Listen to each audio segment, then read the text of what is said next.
दोस्तों अपने पिछले वीडियो में देखा था कि पदार्थ क्या होता है, पदार्थ के प्रकार के बारे में देखा था, तत्व, यौगिक, समांगी मिश्रण, विषमांगी मिश्रण क्या होता है। आज की वीडियो में अपन देखते हैं कि भार और जो द्रव्यमान होता है उसमें किस प्रकार से अलग है दोनों। वैसे तो द्रव्यमान और भार होता है कहने में तो वे एक ही होते हैं, लेकिन इसमें थोड़ा सा अंतर होता है, उसके बारे में आपको बताऊंगा, तो वीडियो को एंड तक जरूर देखना। चलिए अपन वीडियो को स्टार्ट करते हैं। तो सबसे पहले अपन बात करते हैं कि द्रव्यमान क्या होता है। देखिए द्रव्यमान की डेफिनेशन को पढ़िए एक बार कि किसी पदार्थ का द्रव्यमान उसमें उपस्थित द्रव्य की मात्रा है।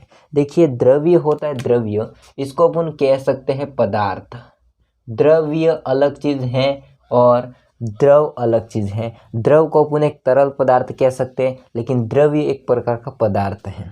समझे ना मेरी बात को। अब देखिए किसी पदार्थ का द्रव्यमान और उसमें उपस्थित द्रव की मात्रा, जैसे कि आपके पास कोई भी चीज है उसका कोई न कोई द्रव्यमान होता है। क्या होता है? द्रव्यमान होता है। उस पदार्थ की आंतरिक बात करेंगे अपन, सारी है ना, तो उस पदार्थ की जितनी भी मात्रा है वो उसका क्या है? द्रव्यमान है। क्या है? द्रव्यमान है। किसी पदार्थ का द्रव्यमान निश्चित होता है। किसी भी पदार्थ का द्रव्यमान निश्चित होता है। जैसे कि अपन एग्जाम्पल के थ्रू कोई भी पदार्थ ले सकते हैं। जैसे कि आपके पास पुस्तक है। क्या है? पुस्तक है। अब इस पुस्तक है वो एक प्रकार का पदार्थ है और उस पदार्थ की जो मात्रा होगी वो उसकी क्या कहलाती है? क्या कहलाती है? उसकी द्रव्यमान कहलाता है। समझे ना मेरी बात को। तो देखिए द्रव्यमान को अपन इंग्लिश में कहते हैं मास। मास होता है वो सबका निश्चित होता है, वो स्थान परिवर्तन के साथ बदलता नहीं है। अगर अपन मान लेते हैं किसी व्यक्ति का द्रव्यमान है कितना? 20 kg। अगर छोटा है ना, मतलब बच्चा है, उसका भार है 20 kg। अब ये इसका क्या हो गया? द्रव्यमान हो गया। क्या हो गया? द्रव्यमान होगा। अगर ये व्यक्ति 20 kg वाला कहीं पर जाए उसका द्रव्यमान फिक्स वही रहेगा, परिवर्तन नहीं होता है। परिवर्तन नहीं होता है। तो किसी पदार्थ का द्रव्यमान उसमें उपस्थित द्रव्य की मात्रा होती है और उस मात्रा को अपन क्या कहते हैं? द्रव्यमान कह सकते हैं। और द्रव्यमान निश्चित होता है। देखिए आपको अभी तक समझ में नहीं आ रहा है, लेकिन यहाँ पर अब थोड़े थोड़े अपन आगे बढ़ते जाएंगे, वैसे वैसे आपको भार और द्रव्यमान में समझ आ जाएगी। अब अपन समझते हैं कि भार का मतलब क्या होता है। किसी वस्तु का भार, उसमें लगने वाले गुरुत्वाकर्षण बल।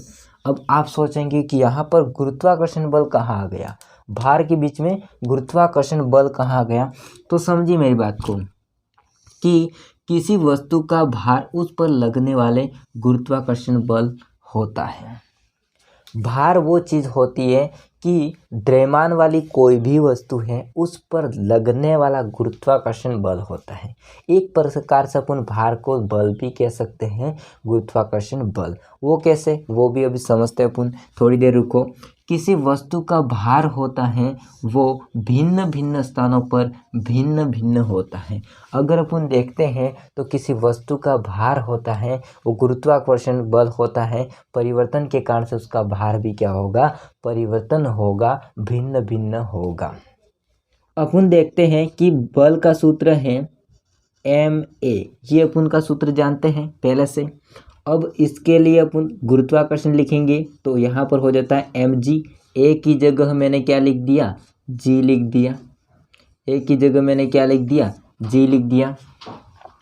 इसको कहते हैं गुरुत्वाकर्षण बल या गुरुत्वीय त्वरण भी कह सकते हैं। अब देखिए अपन का बल है गुरुत्वाकर्षण बल, उसके बराबर भार है, अर्थात अपन कह सकते हैं कि भार बराबर क्या हो जाएगा? mg। क्या होगा? mg। अब अगर आपको मैं पूछूं कि यहाँ पर व्यक्ति का द्रव्यमान कितना है? 20 किलोग्राम। तो 20 किलोग्राम उसके m की मान है। किसका मान है? m का मान है। तो m का मान कितना है? 20 kg। तो उसका भार कितना होगा?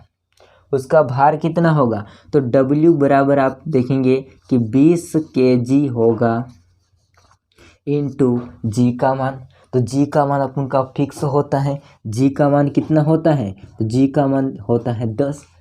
कितना होता है? 10 होता है। वैसे इसका मान तो होता है 9.8 होता है, लेकिन अभी यहाँ पर अपन लिखेंगे कितना? 10। तो भाई साहब 10 है इसका मान, है ना। अब इस दोनों को अपन क्या करेंगे? गुणे करेंगे।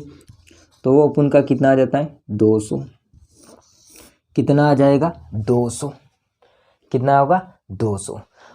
अब अपन बात करते हैं कि आप अगर दुकान पर गए और दुकान पर जाने के बाद आपको कहा कि भाई साहब 2 किलोग्राम क्या तोल दीजिए, आलू तोल दीजिए। अब 2 किलोग्राम आलू है तो उस आलू का द्रव्यमान तो है, लेकिन उसका भार क्या होगा?